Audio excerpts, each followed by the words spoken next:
lightning round. Let's jump right into it. Is the media somewhat responsible for this? All of us have three options, whether we're a media company or an individual: amplify, de-amplify, not react. So they have amplified like crazy at every opportunity because it's what gets clicks.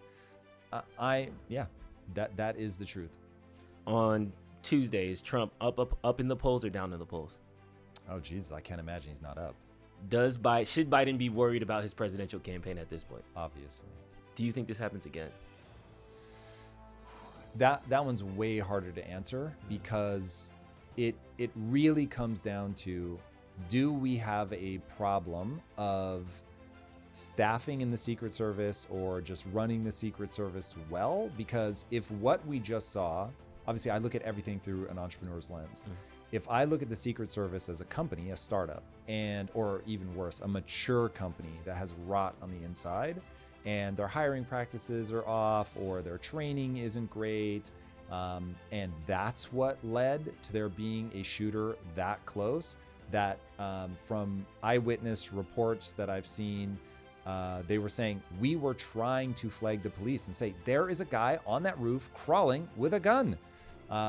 In their words, they were being ignored. They probably just weren't being understood because it seemed like they were trying to shout across a distance or flag them down across. It wasn't like, hey, officer, there's a guy right here. And they're like, oh, what are you talking about, silly man? I doubt it was that. It's going to be something more like they're trying to flag him down. Hey, there's a guy up there. And they don't quite understand what he's saying. So anyway, if we find that this is a company that has some sort of highly dysfunctional rot, then they're not suddenly on a dime going to turn around and be good at their job. The thing that scares me far more than this, in fact, there is a congressman who I think I can put my hand on their name.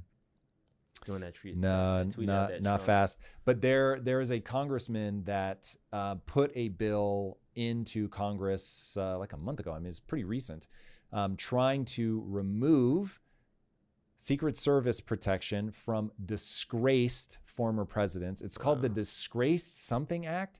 And the goal was that if he got convicted, that they would be able to deny him Secret Service protection. Now, I will assume they were doing it as an intimidation tactic versus actually hoping that somebody would shoot him. I don't know. Obviously, I can't speak to that. But again, that first leap that you make, usually best to temper it, but you certainly reveal your base assumptions.